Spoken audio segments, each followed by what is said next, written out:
नमस्कार दोस्तों। आप सभी पहाड़ी फैक्टर चैनल देख रहे हैं। जैसा कि आपको पता है कि कश्मीर में बहुत बुरा इंसिडेंट हुआ और सबसे पहले मैं पहाड़ी फैक्टर चैनल की ओर से और अपनी ओर से उन सभी परिवारों को सांत्वना प्रदान करना चाहता हूं, उनका साथ देना चाहता हूं, उनकी आवाज़ बनना चाहता हूं और उन सब के दुख में मैं उनके साथ हूं। हम उनका दुख कम नहीं कर सकते, हमें पता है कि हम उनका दुख कम नहीं कर सकते, लेकिन एक इंसान होने के नाते, लेकिन एक नागरिक होने के नाते हम क्या कर सकते हैं ये भी तो हमें समझना चाहिए।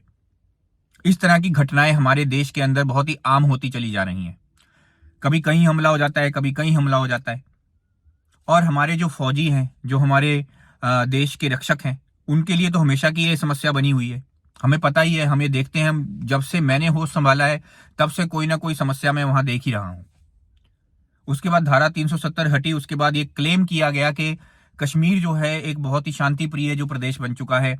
कश्मीर के अंदर आप जाओ, शांति प्रिय रीजन है, वहां घूमो फिरो, एंजॉय करो, कोई दिक्कत आपको आने नहीं वाली है, क्योंकि अब राम राज्य आ चुका है, अब सब कुछ अच्छा हो चुका है। लेकिन ऐसा तो कुछ भी नहीं है। अभी जो हमने ये घटना देखी, इस घटना ने हमारी आंखें खोल के रख दी। इस घटना ने ये साफ कर दिया कि जो क्लेम्स किए जा रहे हैं, जो ये बार बार कहा जा रहा है कि कश्मीर अभी शांति प्रिय बन चुका है, कश्मीर में कोई दिक्कत नहीं है, ऐसा कुछ भी नहीं है। अभी भी कभी कश्मीर के अंदर वही समस्या है जो पहले समस्या थी। आज भी वही हिंदू मुसलमान, आज भी वही झगड़े चले जा रहे हैं हमारे देश के अंदर। और ये सिर्फ कश्मीर का हाल नहीं है, ये हमारे पूरे देश का हाल है। हमारे देश के अंदर भी यही झगड़े जो है हमेशा चलते रहते हैं। जाति को लेकर के, धर्म को लेकर के हम हमेशा झगड़ते रहते हैं। क्या इसी को हम जीना बोलेंगे? क्या यही है हमारा भारत देश, जिसे हम बोलते हैं कि विश्व गुरु बनेगा? माफ कीजिएगा, भारत देश कोई विश्व गुरु नहीं है।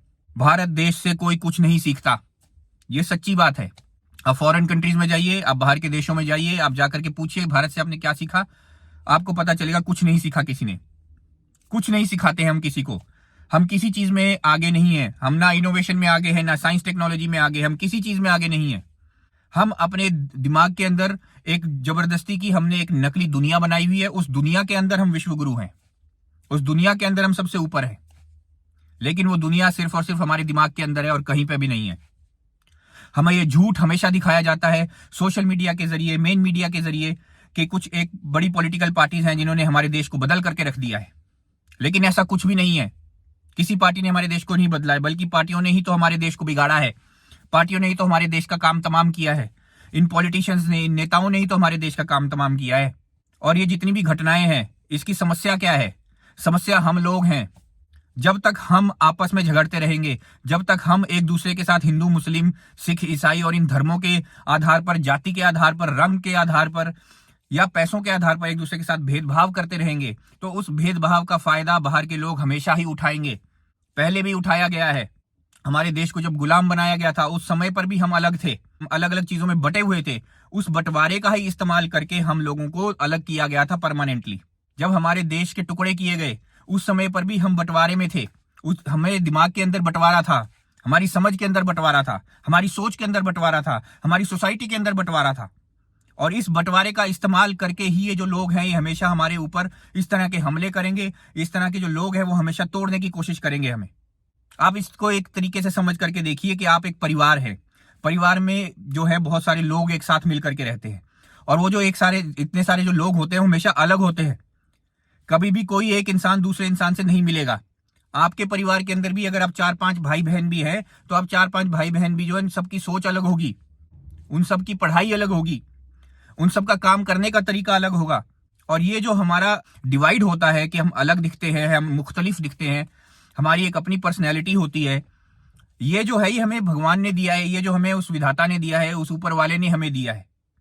और ये हमें यूनिक बनाता है, हमारी पर्सनैलिटी को एक यूनिक पर्सनैलिटी बनाता है। और ये जो यूनिकनेस है, ये झगड़े का कारण नहीं होना चाहिए। ये जो यूनिकनेस है, ये किसी को नीचा दिखाने का कारण नहीं होना चाहिए। अगर भगवान ने आपको अमीर बना दिया, अगर भगवान ने आपको किसी एक धर्म के अंदर पैदा कर दिया, अगर भगवान ने आपको कुछ सुपीरियर बना दिया है किसी जाति में, तो आपका कोई ये कर्तव्य नहीं है कि आप किसी दूसरी जाति वाले को दबाना शुरू कर दो। आपका कोई कर्तव्य नहीं है कि आप किसी और धर्म वाले को मारना शुरू कर दो। लेकिन जब हम खुद अपने देश के अंदर, अपने घर के अंदर जब हम झगड़ा करेंगे, घर को तोड़ने के लिए, हमें मारने के लिए लोग बाहर से आते ही रहेंगे। और ये क्या किया गया, ये क्या दिखाया गया? इसमें यही दिखाया गया कि अगर आप लोग आपस में झगड़ा करोगे तो हम तुम्हारे झगड़े का इस्तेमाल करेंगे, हम कुछ लोगों को मार देंगे जो किसी एक धर्म से होंगे, तो तुम अपने देश के अंदर जो है झगड़ा करते रहोगे, एक देश के अंदर एक दूसरे को गाली गलौज करते रहोगे।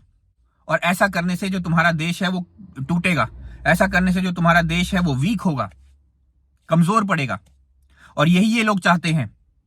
और मैं आपसे हाथ जोड़ करके ये विनती करता हूं कि ये जो समय है, इस समय पर हम सबको एकजुट होना है। इस समय पर हमको एक दूसरे को गाली नहीं देनी है, किसी धर्म को टारगेट नहीं करना है या किसी व्यक्ति विशेष को टारगेट नहीं करना है। हमारा कर्तव्य भारतीय के नाते होना चाहिए कि हम सारे के सारे भारतीय एकजुट हो जाएं। ये मत समझिए आप कौन सी पॉलिटिकल पार्टी से हैं, उसको भूल जाइए थोड़ी देर के लिए। पॉलिटिकल पार्टी अपने दिमाग में मत रखिए। आप कौन से नेता हैं उसको आप दिमाग में मत रखिए। आप कौन से धर्म से बिलोंग करते हैं आप उसको दिमाग में मत रखिए। आप कौन सी जाति से बिलोंग करते हैं आप उसको याद मत रखिए। आप कितने पैसे वाले हैं उन चीजों को याद मत रखिए। अभी याद रखने की चीज ये है कि हमारे भारतीयों को, हमारे परिवार के लोगों को मारा गया है, और जिन लोगों को मारा गया है वो निर्दोष थे। जिन लोगों को मारा गया है उनकी कोई गलती नहीं थी। वो सिर्फ घूमने गए थे, वो पर्यटन के लिए गए थे। और जो सरकारों ने ये क्लेम किया था कि ये पूरा का पूरा जो देश है ये बिल्कुल सिक्योर है, ये वाला जो रीजन है, खास करके जो कश्मीर रीजन है पूरी तरह से सिक्योर है, ये उन पॉलिटिकल पार्टीज की भी गलती है। अपने पॉलिटिकल करियर को चमकाने के लिए, अपने आप को बड़ा बनाने के लिए हम जैसे लोगों का इस्तेमाल करने से भी बाज नहीं आते। और हम वो लोग मूर्ख हैं कि इन लोगों के बातों में आ जाते हैं, इन लोगों के पीछे चलना शुरू कर देते हैं। हुआ क्या, हम लोगों ने ये भी समझ लिया, हम लोगों ने भी मान लिया कि हाँ भाई वो वाला जो पार्ट है वो वाला बिल्कुल पार्ट सिक्योर हो चुका है, उसमें है, उस पार्ट के अंदर किसी तरह का कोई झगड़ा नहीं है, हमने मान लिया। और बहुत सारे लोग जो है पर्यटन के लिए चले गए, लेकिन वो अभी सिक्योर नहीं है, अभी भी वो पूरी तरह से सिक्योर नहीं है। ये साफ तौर पे हमें दिख गया है। हमारे जितने भी बॉर्डरिंग एरियाज हैं जो किसी और कंट्री के साथ लगते हैं, खास करके चाइना के साथ और खास करके पाकिस्तान के साथ लगने वाले जो एरियाज हैं वो अभी भी समस्या के एरियाज हैं। उन एरियाज में इतना खुला पर्यटन अभी सही नहीं है मेरे हिसाब से। खास करके सेंसिटिव एरियाज के अंदर तो बिल्कुल भी नहीं जाना चाहिए। और ये सरकारों का कर्तव्य बनता है कि ये आइडेंटिफाई करें कि कौन से एरियाज हैं वो सेंसिटिव एरियाज हैं, वहां पर अभी खुला पर्यटन नहीं होना चाहिए, और कौन से एरियाज हैं जहां पर खुला पर्यटन किया जा सकता है। और अगर किया जा सकता है तो उन एरियाज को सुरक्षित किया जाए, उन सारे के सारे एरियाज को तरीके से पूरी तरह से कंट्रोल में लिया जा सके। जब तक वो आप नहीं कर रहे हैं तब तक आप खुला पर्यटन नहीं कर सकते। अपने पॉलिटिकल करियर को चमकाने के लिए इस तरह की चीजें करना बंद कीजिए।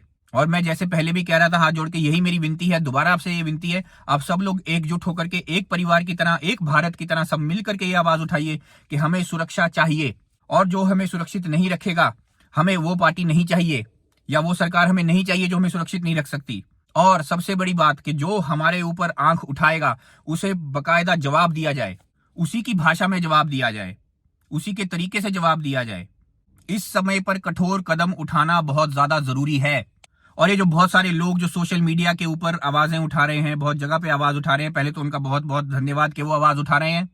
लेकिन उसके साथ साथ मैं उन लोगों से ये स्पेशली कहना चाहता हूं जो जगह जगह धरने प्रदर्शन करते हैं, जगह जगह सड़कें जाम करते हैं, नारेबाजियां करते हैं, बाकी बातें कर रहे हैं, जो बस नारेबाजी कर रहे हैं, जो अब इन चीजों को उठा रहे हैं, उसका तूल बना रहे हैं, उसका मजा ले रहे हैं, उनका फायदा उठा रहे हैं, और वो अपना पॉलिटिकल करियर चमकाने के लिए ये सब कर रहे हैं या अपनी पार्टी को बड़ा बनाने के लिए ये सब चीजें कर रहे हैं। मैं उनसे साफ तौर पे कहना चाहता हूं कि अगर इतना दम है तो सही सही मायने में जाइए, बॉर्डर पे जाइए, खुद भी लड़िए, अपने बच्चों से भी कहिए कि वो बॉर्डर पे जाए। ये तो आप लोग करने नहीं वाले। अपने देश के अंदर जगह जगह पर बैठ करके धरने प्रदर्शन करोगे, हेट फैलाओगे, एक जात के खिलाफ या एक धर्म के खिलाफ आप बैठ करके हेट फैलाओगे, वो भी गलत है। इस समय पर जाति धर्म से आपको ऊपर उठना होगा। आप इस चीज को समझ ही नहीं रहे हो। जब जब हम आपस में लड़ेंगे, जब जब हम अपने देश के अंदर कमजोर पड़ेंगे, तब तब बाहर के लोग हमें दबाने का काम करेंगे। ये समझिए आप अच्छी तरीके से। मैं हमेशा ये कहता रहता हूं, लेकिन आप लोग समझते ही नहीं है। ये कहना बहुत आसान हो जाता है, ये समझना बहुत आसान हो जाता है, क्योंकि हमें क्या दिखता है, हमें ये दिखा ना कि हिंदू जो धर्म के लोग थे उनको मार दिया गया, हमें सिर्फ यही चीज दिख रही है। लेकिन हम ये चीज नहीं देख रहे कि मारने वाले कौन लोग थे। आप उनका धर्म आइडेंटिफाई करने लग जाते हो, वो लोग कौन है, उनकी सोच क्या है, वो क्या चाहते हैं, आप ये नहीं समझते हो। पहले ये चीज को समझो कि वो चाहते क्या है, उनको क्या चाहिए, वो क्यों कर रहे हैं ये सब। और जब आप वो चाहत समझ जाओगे तब आपको समझ में आएगा कि उनकी चाहत यही है कि हम आपस में लड़ते रहें, हमारे अंदर डिवाइड रहे, हमारा देश उन्नति ना करे, हमारा देश प्रगति ना करे, हम आगे ना बढ़े। कश्मीर क्योंकि एक अच्छे तरीके से आगे बढ़ना शुरू हो गया था, वहां पे कमाई भी होनी शुरू हो गई थी, वहां पे लोग थोड़ा सुखी रहने शुरू हो गए थे, खुश रहने शुरू हो गए थे, ये सामने वालों से देखा नहीं गया। उनको ये समझ में आ गया कि अगर ये साथ रहेंगे, अगर ये एकजुट होंगे, अगर ये एकता में चलेंगे, अगर ये पूरा भारत देश एक हो जाएगा, सारे जाति के लोग, सारे धर्म के लोग, सारे रंग के लोग, इनके अंदर वो भेदभाव खत्म हो जाएगा, तो ये बहुत बड़ा देश बन जाएगा, ये बहुत आगे निकल जाएगा। और ऐसा ना हो, ये सुनिश्चित करने के लिए उन्होंने ये काम किया है। तो ये उनकी चाहत है। अगर आप इस चाहत को हमेशा हमेशा के लिए खत्म कर दो, अगर हम सारे मिलजुल कर रहने लग जाएं, प्यार से रहने लग जाएं, एकजुट होकर के रहने लग जाएं, एक ताकत में रहने लग जाएं, तो हमें कोई नहीं तोड़ सकता दोस्तों। ये चीज हमें समझनी होगी। और सुरक्षा की डिमांड हमेशा सरकार से ही होगी। सरकार में जो भी पॉलिटिकल पार्टी बैठी है, ये उसका कर्तव्य बनता है कि वो हमें सुरक्षा प्रोवाइड करे। और मैं ये उम्मीद करता हूं, ये आशा करता हूं कि सख्त कदम उठाए जाएंगे। ये इस तरह के जो कदम उठाए जा रहे हैं कि दूतावास बंद कर देना या किसी तरीके से कोई अग्रीमेंट आपके बीच में है, उस अग्रीमेंट को कैंसिल कर देना, ये कुछ नहीं है, ये ऊपरी सतह के एक्शन हैं। हमें चाहिए सख्त एक्शन, हमें चाहिए ग्राउंड पे एक्शन। सबसे पहले आप आइडेंटिफाई कीजिए कि आपके सेंसिटिव एरियाज कौन कौन से हैं। उन सेंसिटिव एरियाज के अंदर किसी भी तरीके का पर्यटन जो है वो बैन किया जाए, बंद किया जाए। उसके बाद जब सुरक्षित हो जाएगा, उसके बाद आप पर्यटन खोल सकते हैं दोबारा से, लेकिन शुरू में पर्यटन को बैन किया जाए। और उसके बाद आपका जो कर्तव्य है एक गवर्नमेंट के रूप में, वो ये है कि आप अपने सिटीजन्स को सुरक्षा प्रोवाइड करें। अगर इस तरह का कोई भी इंसिडेंट होता है तो कड़ी कार्रवाई हो, सख्त से सख्त कार्रवाई हो। आप खुद सोच करके देखिए, इस तरह का इंसिडेंट अगर अमेरिका में होता या इस तरह का इंसिडेंट किसी और देश में, किसी और बड़े देश में होता, तो अभी तक तो उन्होंने दूसरे देश में घुस करके दूसरे देश को पूरी तरह से खत्म कर दिया होता। और हम लोग क्या करते हैं? हम लोग बैठे रहते हैं, धरने प्रदर्शन करेंगे, कैंडल मार्च करेंगे। बड़ी बड़ी पॉलिटिकल पार्टीज के जो लोग हैं वो हमारे धरने प्रदर्शनों में आ जाएंगे और हम फिर उनकी चाटते रहेंगे बैठ के। हम उनको बड़ा नेता बना करके आगे आगे चलाना शुरू कर देंगे। ये हम करते हैं, ये सच्चाई है। बहुत बड़े बड़े गुट ऐसे बने हुए हैं हमारे देश के अंदर, स्टूडेंट संगठन हो, चाहे वो और तरह के संगठन हो, इस तरह के बहुत सारे संगठन बने हुए हैं हमारे देश के अंदर जो बड़ी बड़ी पॉलिटिकल पार्टीज के लिए काम करते हैं, उनका एजेंडा चलाने का काम करते हैं। तो जैसा बड़ी पॉलिटिकल पार्टीज चाहती हैं वो इसी तरीके से बोलना शुरू कर देते हैं, उसी तरीके से धरने प्रदर्शन करेंगे, सड़कें जाम करते रहेंगे। इस तरीके से जो है वो कार्रवाई नहीं होती, कार्रवाई सुनिश्चित नहीं होती। मैं आप सब लोगों से ये कहना चाहता हूं कि इसको सिर्फ धरने प्रदर्शन तक मत रखिएगा और इसको सिर्फ एक बात की तरह या सिर्फ एक इंसिडेंट की तरह या सिर्फ एक न्यूज की तरह मत रखिएगा। अब ये सीरियस बात है और इस सीरियस बात के ऊपर हमें एक्शन चाहिए। इस तरह की डिमांड हमें अपनी सरकारों से करनी ही होगी। मैं आशा करता हूं, मैं उम्मीद करता हूं कि आपको मेरी बात समझ में आई होगी। और उन सभी लोगों को मैं एक ही चीज कहना चाहता हूं कि आप सब लोग अकेले नहीं हैं, हम सब एक ही परिवार हैं, हम सब एक ही देश हैं। और ये जो सब कुछ हुआ है ये सिर्फ आपके साथ नहीं हुआ, ये हमारे साथ भी हुआ है और इसका दर्द हमें भी बहुत ज्यादा है। मैं अपनी तरफ से प्रखर रूप में अपनी आवाज उठा रहा हूं और अपने सभी सरकारों से, सभी पॉलिटिकल पार्टी से, सभी नेताओं से हाथ जोड़कर यही विनती कर रहा हूं कि अब आपस के झगड़े में मत पड़िए और एक दूसरे को टारगेट मत कीजिए। यहाँ पे समस्या कुछ और है और उस समस्या का जो है उसको जड़ से मिटाना बहुत ज्यादा जरूरी है, तो उसकी तरफ थोड़ी सी सोच रखिए। मुझे सुनने के लिए धन्यवाद। आपका दिन शुभ हो।